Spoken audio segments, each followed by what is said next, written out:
നമസ്കാരം. Raft of ഫുട്ബോളിലേക്ക് അവർക്കും സ്വന്തം മിന്നും പ്രകടനമാണ് ടർക്കിഷ് സൂപ്പർ താരം ആർദ ഗ്യൂളർ ഇപ്പോൾ റയൽ മാഡ്രിഡിനായിട്ട് നടത്തിക്കൊണ്ടിരിക്കുന്നത്. എംബാപ്പയുമായിട്ടുള്ള അവൻ്റെ കണക്ഷൻ, അവൻ്റെ അസിസ്റ്റ് നൽകൽ, അവൻ്റെ മികച്ച പ്രകടനം അതൊക്കെ ഇങ്ങനെ വാഴ്ത്തിക്കൊണ്ടിരിക്കുകയാണ്. ചിലരെങ്കിലും ഇപ്പോൾ അവനെ മെസൂട്ട് ഓസിലുമായിട്ട് കമ്പയർ ചെയ്യുന്നുണ്ട്. ടർക്കിഷ് വംശജനായിട്ടുള്ള ജർമ്മൻ താരമായിരുന്നല്ലോ മെസൂട്ട് ഓസിൽ റയലിന് വേണ്ടിയിട്ട് മികച്ച പ്രകടനം നടത്തിയ ഓസിൽ. അപ്പോൾ ഓസിലിനെ പോലെയാണോ ആർദ എന്ന ചോദ്യം വരുന്നു.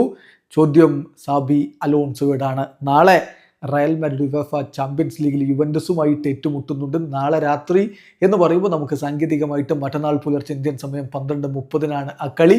ആ കളിക്ക് മുന്നോടിയായി നടത്തിയ പ്രീ മാച്ച് പ്രസ് കോൺഫറൻസിലാണ് ഇപ്പോൾ ഈ ചോദ്യത്തിൻ്റെ ഉത്തരം പറയുന്നത് കോച്ച് സാബി അലോൺസോ. അപ്പോൾ സാബി പറയുന്നു ആർദ ഗ്യൂളർ ആൻഡ് ഓസിൽ.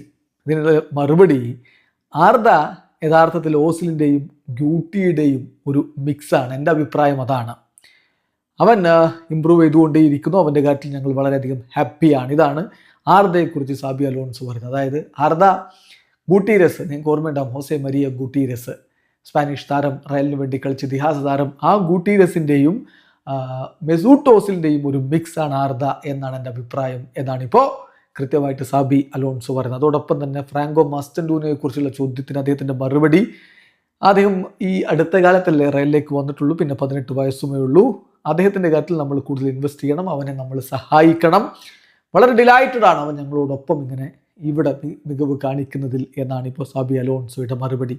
അതുപോലെ എംബാപ്പയെക്കുറിച്ചുള്ള ചോദ്യത്തിൻ്റെ മറുപടി, എംബാപ്പെ എന്ന് പറഞ്ഞാൽ വെറും ഗോൾഡി മാത്രമല്ല, അദ്ദേഹത്തിനൊരു ഇൻഫ്ലുവൻസ് വളരെ ഇമ്പോർട്ടൻ്റ് ആണ്. അദ്ദേഹത്തിൻ്റെ ടീംമേറ്റ്സ് അദ്ദേഹത്തെ ഫോളോ ചെയ്യുന്നു. അത് with the ball and without the ball അങ്ങനെ തന്നെയാണ്. അദ്ദേഹം നല്ല രൂപത്തിൽ ടീമിനെ സപ്പോർട്ട് ചെയ്യുന്നുണ്ട്, ഹെൽപ്പ് ചെയ്യുന്നുണ്ട്. എല്ലായിടത്തും അദ്ദേഹം ഗോൾ അടിക്കുന്നു. ഇൻഫ്ലുവൻസ് എന്ന് പറഞ്ഞാൽ വെറും സ്കോറിങ് മാത്രമല്ല, ടീമിന് ആവശ്യമുള്ള തരത്തിലുള്ള ഇൻഫ്ലുവൻസ് അദ്ദേഹം നൽകുന്നുണ്ട്. കിലിയൻ ഇപ്പോൾ വളരെ മികച്ച ഫോമിലാണുള്ളത്. അത് കളിക്കളത്തിലാണെങ്കിലും പേഴ്സണലിയും അവൻ അങ്ങനെയാണ്. വളരെ അനലിറ്റിക്കലാണ് അവൻ. കാര്യങ്ങൾ ഒരു കാരണം കണ്ടെത്തിയിട്ട് മാത്രമാണ് അവൻ ചെയ്യാറുള്ളത്, അല്ലാതെ വെറുതെ ഒന്നും ചെയ്യാറില്ല. കാര്യങ്ങൾ അവൻ നല്ല രൂപത്തിൽ അണ്ടർസ്റ്റാൻഡ് ചെയ്യുന്നു. Now everything fits together in his head and that's why is performing so well എന്നാണ് ഇപ്പോൾ കോച്ച് എംബാപ്പയെ കുറിച്ച് പറയുന്നത്. അതേസമയം നാളത്തെ കളിക്ക് ഹുയ്സനും ട്രെൻഡും അതുപോലെ കർവാഹലും ഒന്നും ഉണ്ടാകാൻ സാധ്യതയില്ല എന്നുകൂടി അദ്ദേഹം പറയുന്നുണ്ട്. ഒരു ഫൈനൽ റിപ്പോർട്ട് സാറ്റർഡേ ആണ് അവരുടെ കാര്യത്തിൽ നൽകുക എന്നുകൂടി കോച്ച് പറയുന്നു. വീഡിയോ അവസാനിക്കുന്ന ഫുട്ബോൾ ലോകത്തെ കൂടുതൽ വിശേഷങ്ങളുമായി റാഫ്റ്റ് ടോക്സിൽ എത്താം.